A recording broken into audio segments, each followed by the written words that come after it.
Så er det tid til en gående meditation. Et møde med dig selv. En kontemplativ praksis. Du kan starte med bare at stille dig op på dine fødder med en naturlig afstand mellem dem. Gerne så de er parallelle. Lad dine ben, ryg og nakke være på en lang lige linje. På linje med lodlinjen. Fordel nu vægten ligeligt på begge dine fødder. Lige meget vægt på højre og venstre fod. Lige meget vægt på forfødder og hæle. Lige meget vægt på inderside og yderside. Alter presser lige meget ned. Eventuelt løft brystet lidt højere op efter. Og lad de skulderblade smelte på bagsiden og ryggen ned efter. Virkelig fornem, at dine ben, ryg og nakke er på en lang lige linje. På linje med lodlinjen. Lad armene hænge afspændt ned langs siderne af kroppen. Så får nakken en lige forlængelse af ryggen. Og hovedet frit flydende på den øverste nakkehvirvel. Frit flydende. Og her lukker du øjnene for et øjeblik. Skab en lille smule afstand mellem dine tænder. Og inviter tungen til at hvile afspændt i mundens gulv. Og tag så nogle ekstra dybe indåndinger. Og lange udåndinger. Og ind gennem næsen nu alt hvad du overhovedet kan. Og ud gennem munden, hvor du virkelig med lidt suk giver slip på alt. Og indstiller dig på øjeblikket lige her nu. Igen dyb indånding gennem næsen. Og en lang forløsende udånding gennem munden. En sidste gang. Kom, du ånder ind dybt. Og giver slip med en lang udånding. Og så lader du bare åndedrættet finde sin helt egen naturlige og fri rytme. Så vi bruger et øjeblik på at tjekke ind i os selv. Så forestil dig, at du nu scanner kroppen igennem fra top til tå. Hele vejen ned og iagttag her nu tilstand. Hvordan er din grundstemning? Hvordan er humøret? Og hvordan mærker du dig selv?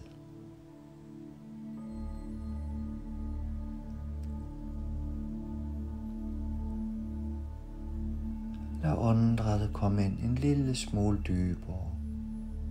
Lad det gå ud lidt længere, mens du scanner kroppen igennem. Hvordan mærker du dig selv? Hvordan er din grundstemning? Og også hvordan er dit humør lige her nu?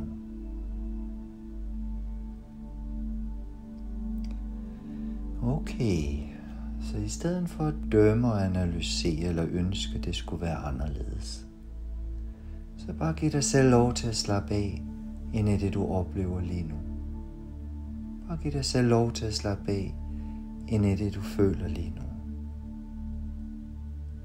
Bare vær med det, som er. Nøglen til transformation, det er accept. Så fred være med det. Herfra lad opmærksomheden søge ind mod midten af brystet omkring bunden af lungerne. Herinde hvor du er allermest dig selv. Forestil dig, at det er her du ånder ind og ud fra. Du bevæger din opmærksomhed mere og mere ind mod midten af brystet omkring bunden af lungerne og forestil dig, at du ånder ind og ud fra dette sted. Herinde spørg dig selv. Hvad er det, jeg dybest set længes efter lige her nu? I dette øjeblik, hvad er det, jeg dybest set længes efter? Og kun ønske at få ud af den her gående meditation. Og lad mig minde dig om, at der er frit valg på øverste hylde. Der er ingen begrænsninger. Måske er det guddommelig kærlighed, glæde, lykke, som du længes efter. Det kan være oceanisk fred, ro, stilhed. Måske kosmisk væren, ekstase eller enhed. Hvad end du ønsker, sørg for at det ønske kommer fra hjertet af. At det er noget, du oprigtigt ønsker.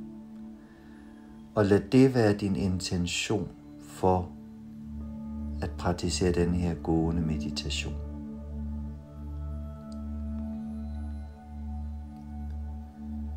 Så om du kan formulere det som et ord eller en sætning.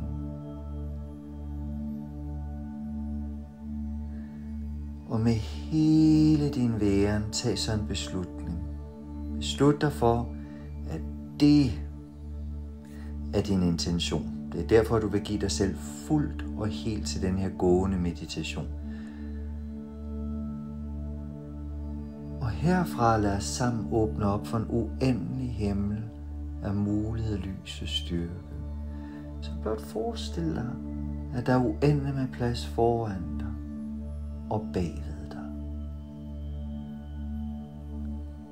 Der er uendelig med plads til højre og til venstre. Der er uendelig med plads ovenover dig og nedenunder dig. Og først og fremmest uendelig med plads inde i dit eget hjerte. Til at den intention, som du har sat dig som indre destination for den her rejse, vi nu om lidt påbegynder, at den kan manifestere sig rent kropsligt, som en naturlig måde at være til på.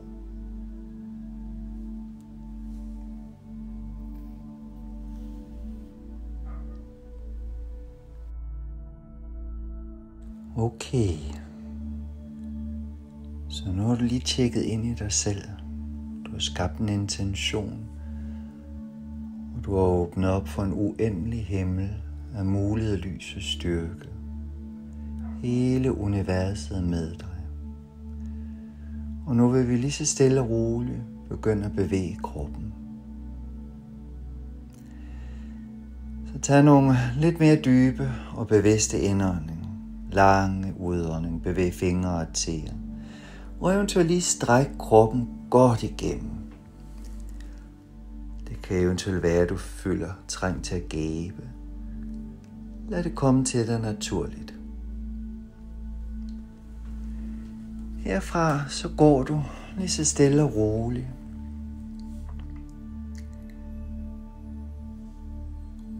Gå lidt langsommere, end hvad du er vant til. Lad brystet være løftet. Måske med et let sløret blik. Og til at starte med, måske lad blikket gå skråt frem og ned. Så du ikke kigger for langt frem og ud til siderne og finder alle mulige interessante detaljer.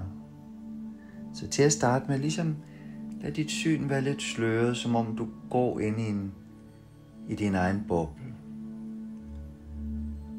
Og selv hvis du møder nogen på din vej, så kan du bare lade blikket være nede. Hvis du føler, at det er naturligt, så nikker du og smiler, men du behøver jo ikke at give andre opmærksomhed lige nu. Og hvis du går ude i naturen alene for dig selv, så til at starte med, i stedet for at kigge på alle mulige smukke detaljer i naturen igen, lad blikket gå sådan skråt frem og ned. Så du bare kigger måske en 3-4-5 meter frem foran dig. Det er et sløret blik, og du går stille og roligt. Så nu handler det ikke om at få motion. Det handler ikke om at få frisk luft. Det handler ikke om, at vi skal nå et bestemt mål. Lige nu øver du dig på at gå stille, meditativt. Og i starten, der kan du øve dig lidt på, som du skal gå en lille smule hurtigt, eller lidt langsommere, eller om du har fundet det tempo, som du føler virkelig befordrer en dynamisk meditation. Hav fokus på dit åndedræt og din intention.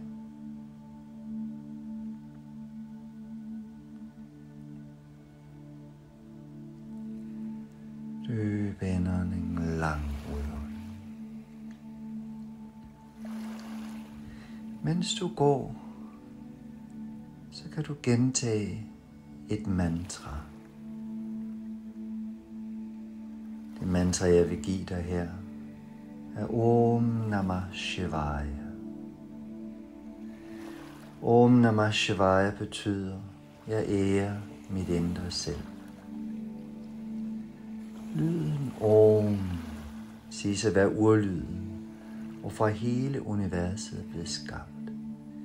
Den første lyd, der udspringer fra intetheden, og som forårsager hele skabelsen. Derfor er der også nogen, der kalder det poetisk for Guds lydkrop. Det er den mest potente lyd i hele universet, og som står bagved og opretholder alle andre lyde. Namah, det betyder jeg ærer.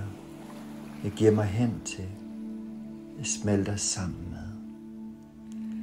Måske du kender følelsen, billedet af, hvis man lige pludselig møder en, man har været adskilt fra længe, som man virkelig holder af og elsker. Så lægger man armene omkring hinanden, og lige der, hvor man krammer og giver en knus, så lukker man øjnene, og for et øjeblik bliver alt blødt og smelter. Og man er bare på en måde næsten et med den anden. Og der er kærlighed, og der er ømhed, og der er blidhed.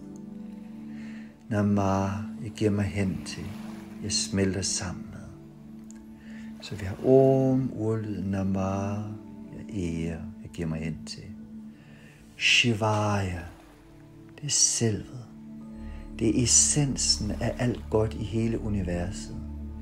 Og det er også det samme som din intention. Det indre mål, den indre destination for den her kontemplative rejse, praksis. Shivaya, det er ikke sådan en ydre, ekstern hindu-guddom. Det er rummet, hvor i alt opstår og forsvinder. Det er den højeste bevidsthed. Det er ren lys, det er ren energi, det er bevidsthed. Og det er også dit inderste selv. Om Namah Shivaya. Jeg ærer mit indre selv. Jeg giver mig selv hen til det højeste lys i mit hjerte.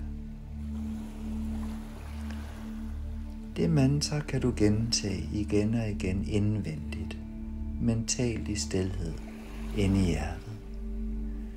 Du kan lege med tempoet, du kan gentage det lidt hurtigt, lidt medium eller langsomt. Afhængig af, hvad du føler passer til dig lige nu. Nu gentager jeg det lidt sammen med dig. Om Namah Shivaya. Om Namah Shivaya. Om Namah Shivaya. Om Namah Shivaya. Om Namah Shivaya. Om Namah Shivaya. Om Namah Shivaya. Om Namah Shivaya. Om Namah Shivaya. Mens du gentager det indvendigt i hjertecentret, tænk på din intention. Så din intention og mantraet smelter sammen til en og samme. Vi ønsker enhed og ikke adskillelse. Så bliv nu ved med at gentage det med stor kærlighed og længsel. Og så vender jeg tilbage om cirka 5 minutter og guider dig yderligere.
Okay, så mens du bare fortsætter med at gå, så prøv lige at registrere indvendigt effekten af at have gentaget mantraet Om Namah Shivaya i 5 minutter. Kunne du holde dit sind fokuseret på mantraet udelukkende, eller var der tidspunkter, hvor sindet tog på afveje? Blot registrere, og igen, uden at dømme, uden at analysere. Og giv dig selv lov til at slappe af ind i den oplevelse. Slap af ind i den erkendelse.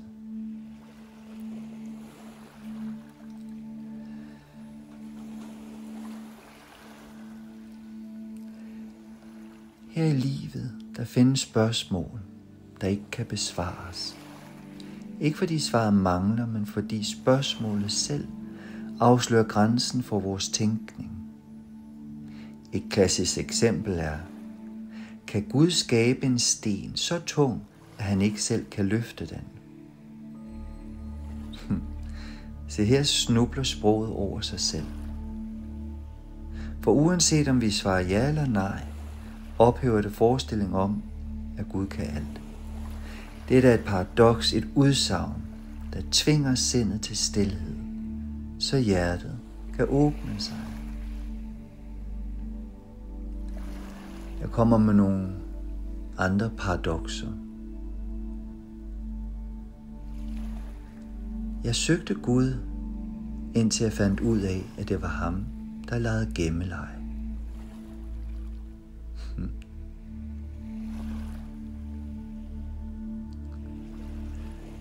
Når du tror, du står på fast grund, danser universet, ikke dig.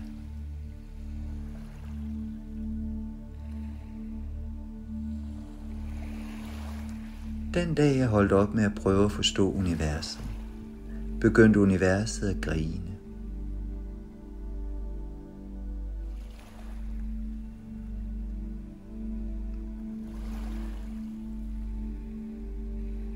Sindet sagde, jeg vil forstå livet. Livet svarede, det er mig, der tænker dig.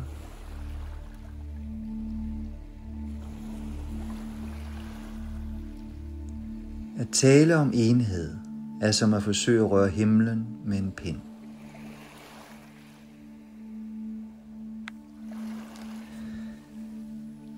Så det var lidt eksempler på paradokser. Et paradoks er en tanke, der ikke kan forstås gennem logik, men som peger ud over logikken. Det kan ligne en gåde eller et ordspil, men formålet er ikke at finde et svar. Det er at erfare, at spørgsmålet opløser sig selv. De fungerer nærmest inden for den meditative og spirituelle verden som en slags psykisk lyn, der slår sprækker i tankens struktur, så lyset fra væren kan skinne igennem.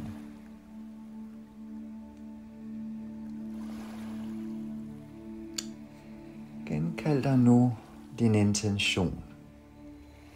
Det som dit hjerte så inderligt længes efter. Det er din sjæl længes efter ønsker for dig.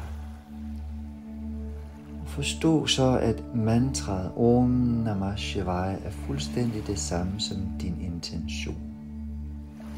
Så jo mere du gentager dit mantra, jo mere fremelsker du din intention, så det ikke bare bliver en tanke og en længsel, men nærmest en kropsliggørelse, så du begynder at stråle af intention. Bliv ved med at gå i et stille, meditativt tempo. Og mens du nu de næste 10 minutter øver dig på at gentage mantraet igen og igen og igen, så øver dig også på at slå blikket lidt op og kigge lidt længere frem og omkring. Og se om det er muligt for dig at holde det primære fokus inde i dig, mens du samtidig kigger ud. Og nogle gange så erkender man, at det bliver lidt for meget at kigge for langt frem og ud til siderne og ned i detaljerne. og så mister man på en måde sig selv. Så slår man blikket lidt ned igen, laver et sløret blik, og går lidt ind i den der boble igen. Så øv dig, undersøg, vær nysgerrig, leg, hvad der fungerer bedst for dig. Så det er noget med dit syn, din høresans, og samtidig bevare fokuset indad til.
Hvordan er du gået indtil videre med at holde fokus på mantraet?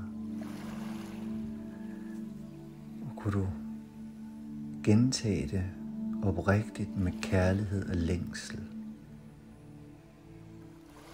Og registrer også effekten både fysisk og mentalt.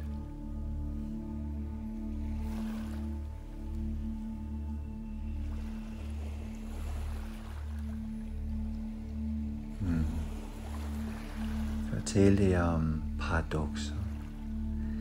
Inden for eksempel zen-buddhismen og mange andre traditioner, der kalder man også det for koan eller visdomscitater. En kendt koan fra zen-buddhismen lyder sådan her: Før jeg oplystes, vaskede jeg ris og hentede vand.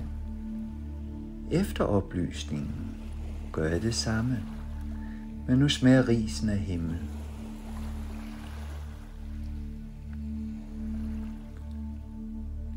Og inden for Kashmir-shaivismen, der er der en, der siger: Når du opdager, at alt er Gud, bliver Gud nem at finde og svær at forklare. Det var Abhinavagupta.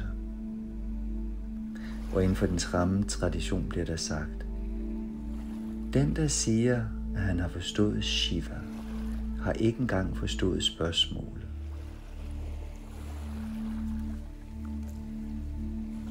Og det er meget interessant, fordi som helt små, når vi bliver født, så er vi åbne, nøgne, sårbare, modtagelige, undrende og nysgerrige.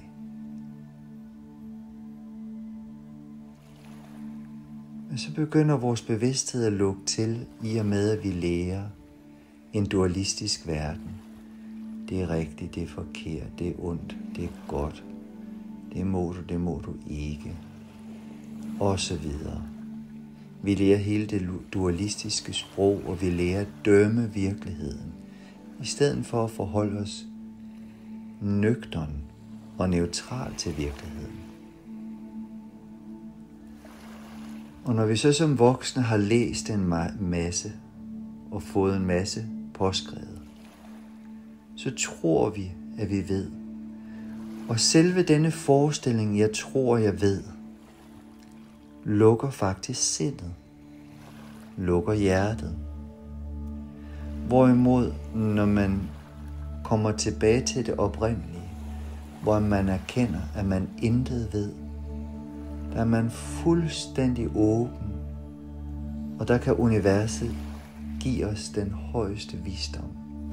Vi kan få en direkte erfaring, en direkte kundskab omkring, hvad er selvet, hvad er sjælen, hvad er livet, og hvad er sandt for dig lige nu. Så når du gentager mantraet Om Namah Shivaya, så beroliger det sindet. Det hypnotiserer nærmest dit sind til at falde til ro. Og der kommer et tidspunkt, når du har gentaget det længe nok, hvor sindet nærmest giver op i forhold til at holde fast i de gamle, negative mønstre, overbevisninger og i det hele taget tanker. Og så kollapser sindet og synker ned og finder hvile i hjertet. Hjertet er sindets naturlige hvilested. Bliver du ved med at gentage mantraet med fokus på hjertecentret, med stor kærlighed, med stor længsel, med intention, så du gentager mantraet intentionelt.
mærker du dig selv lige nu? Endnu en gang iagttag her nu tilstand. Og hvordan går det med at gentage mantraet, hold fast i det? Og hvordan kan du registrere effekten?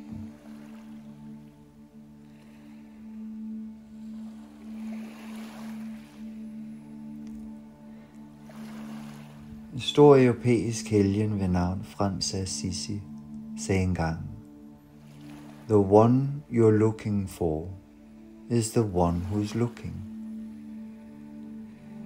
Altså den eneste ene, eller den du søger efter, det er i virkeligheden den, der er inde bagved dig, og som kigger ud gennem dine øjne.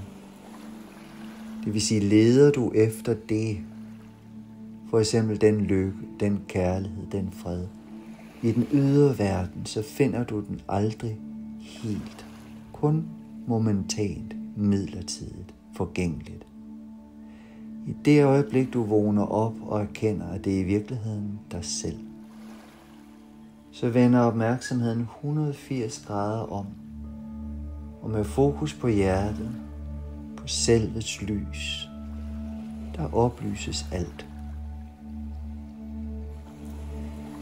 En moderne helgeninde ved navn Byron Katie, hun siger det på denne her måde: Hvis du ønsker at møde dit livs kærlighed, kig dig selv i spejlet.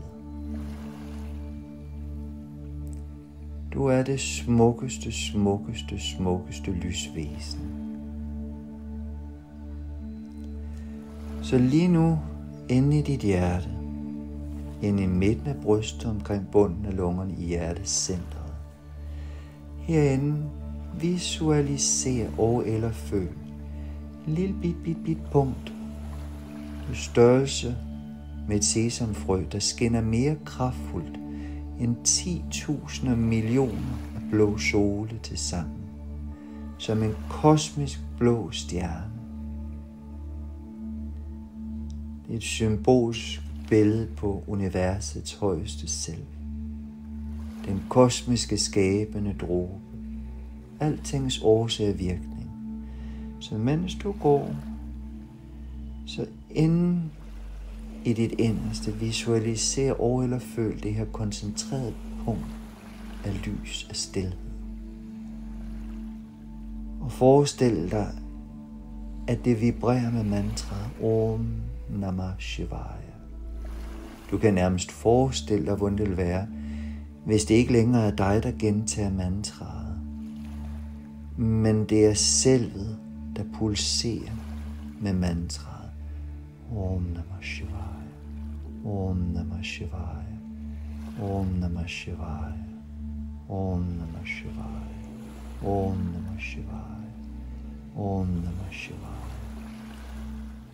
Så lad punktet, mantraet, din intention og dig selv smelte sammen til en og samme. Så du gentager mentalt mantraet ind i hjertet med kærlighed, længsel og intention. Du forstår, at din intention og mantraet er en og samme. Og du har også et visuelle billede af den blå stjerne, Nelat Bindu, den blå perle, universets selv. Det mest dyrebare og smukkeste, der overhovedet findes. Så lad alt det smelte sammen, mens du fortsætter med at gå, og du gentager mantraet, og forestiller dig det punkt stråle med et ophøjet lys og fred.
Okay.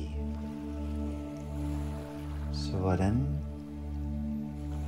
har det været at have fokus på mantraet i hjertecentret og samtidig billedet af den blå stjerne, den blå perle, Nilat Bindu, universet selv?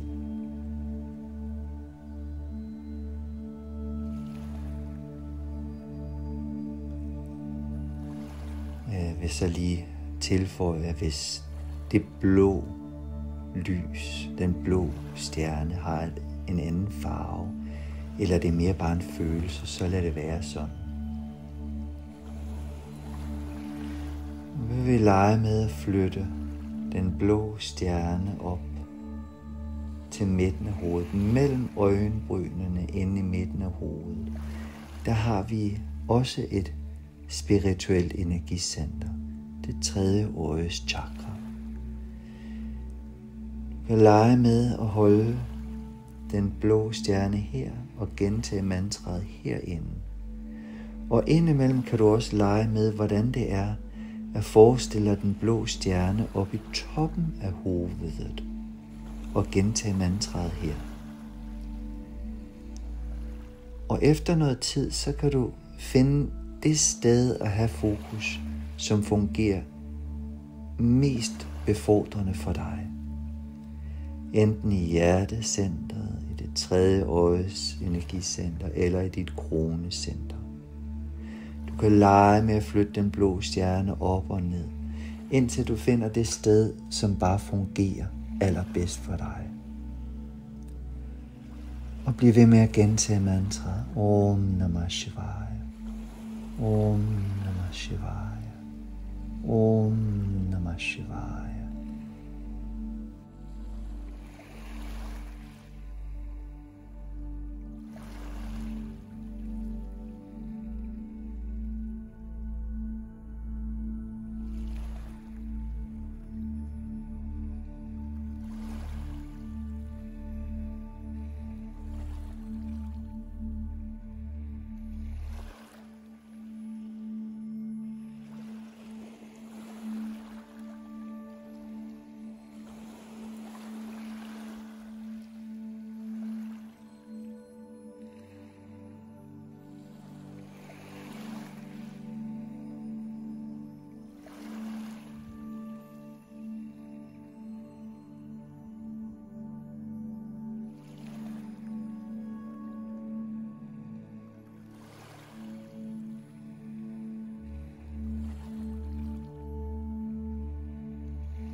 Okay. Hvordan var det? Var der et bestemt chakra eller energicenter, som kaldte på din opmærksomhed, og hvor det var nemmest at have fokus? Og hvordan vil du indvendigt beskrive effekten?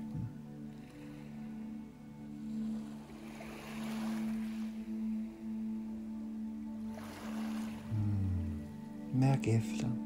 Iagttag.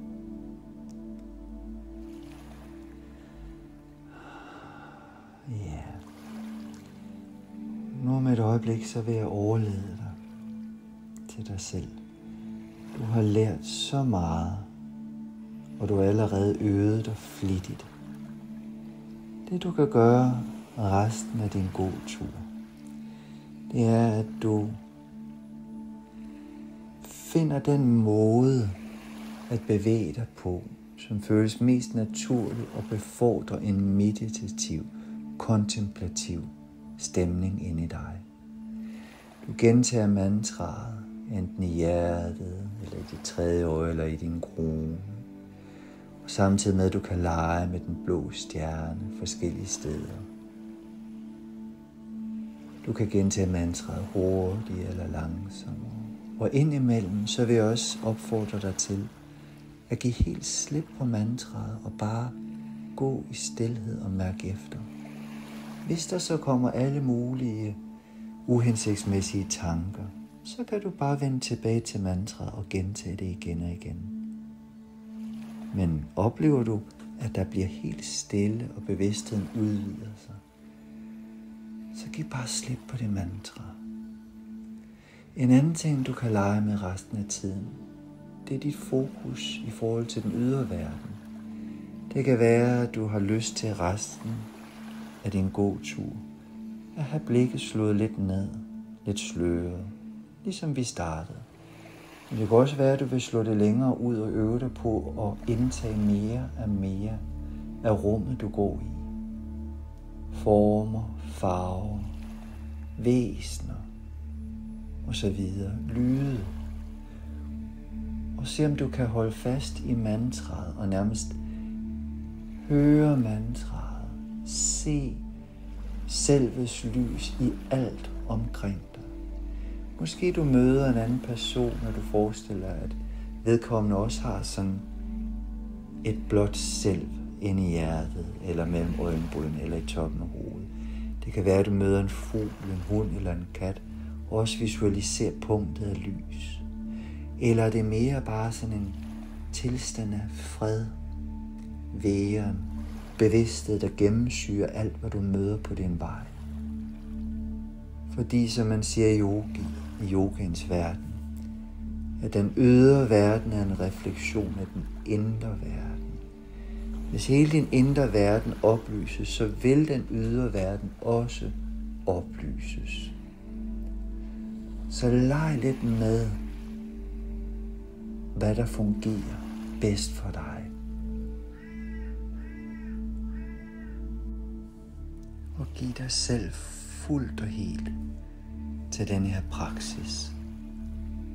Det er en kontemplativ praksis, det er en gående meditation. Kalder det også mantra japa, når vi gentager mantraet igen og igen og igen. Og når vi så kommer til slutningen af vores gåtur, så vil jeg lige komme med et par bevingede ord som afslutning.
Okay. Så er vi ved at være ved vejs ende, symbolisk sagt, i forhold til denne her kontemplative praksis, gående meditation. Så ligesom vi startede, så find lige enten en måde at stå eller sidde på, hvor du igen kan lukke øjnene, vend opmærksomheden indad, og lige registrere indvendigt effekten af den her lille time, hvor du har gået. Gående meditation. Hvad har fungeret godt for dig? Hvad har været svært? Hvad har du lært? Og hvad er vigtigt for dig at holde fast i fremadrettet?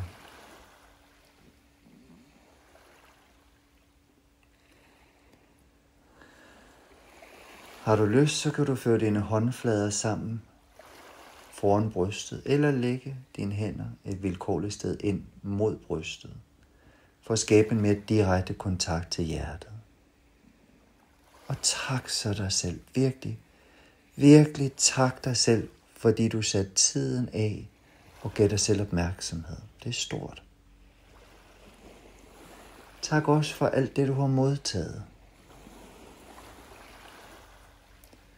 Og med respekt og kærlighed bøjer hovedet for det store inde i dig. Jeg bøjer mig for lyset inde i dig. Om Namah Shivaya.